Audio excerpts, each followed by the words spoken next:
Sehatra ny fonina kosa nandeha isarahantsika Fararanon-danonana teny amin'ny FJKM Imeritsiafindra Filadelfia ny faran'ny herinandro lasa teo ao anatin'ny fankalazana ny 2020 taona niarahan'ny fiangonana niasa tamin'ny mpitandrina ao an-toerana araka izany ny fanome fotoana teny an-toerana ny zanaky ny fiangonana sy ny vahiny nasaina. Lanonana lehibe no tanterana tao amin'ny FJKM Imeritsiafindra Filadelfia ny asabotsy sy ny alateo noho ny fotoam-paharanana ny fankalazana ny 2020 taona mpitandrina ny pastera Aratre Hery Andriambahoaka mivady. Ny taona 2027 izy ireo no nivoaka teny amin'ny toeram-panonanana ary feny 20 taona amin'ny nanompon'izy ireo. Fiangonana maro nefa anetsy ary maro ihany koa ny andraikitra efa nosahaniny. Ny président synodal sy ny partan'ny ariva avaratrano mofo no nitorony teny n'Andriamanitra tamin'izany. Voromaro ihany koa ireo mpitandrina sy katekista ary ireo kristianina ao anatin'ny synodal partan no nanatrika ity fotoam-pavahana ity.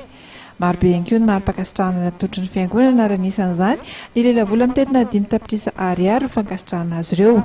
Voalohany indrindra aloha dia misaotra an'Andriamanitra lehibe ny amin'ny fitantanana sy ny mpamindram-pony ahafahana nantanteraka ny asa fanompoana azy.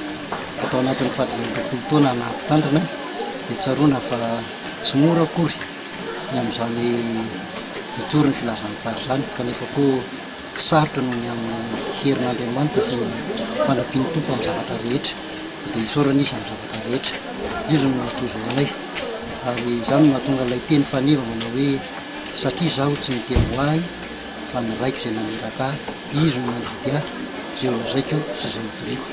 Ny teny fankaherezana sy ampitaina amin'ireo rahana mpitandrina angamba dia ny hoe tenin'ny Paoly apôstôly manao hoe miorena tsara aza miova mba hifapy mandrakariva amin'ny asan'ny tompo afantatra aloha rahalahy fa tsy fonona tsy akory ny fitelezaina ao amin'ny tompo. Nisy moa ny fiaraha-misakafo ho an'ny rehetra izay nitanterahana teny an-toerana tamin'ity fotoana ity.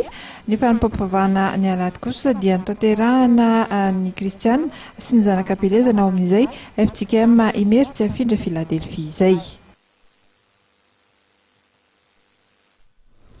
Iny tontolo-baovao manasongadina ny fononenany keo toko lasa toko avy ny sarahantsika amin'ity hariva ity.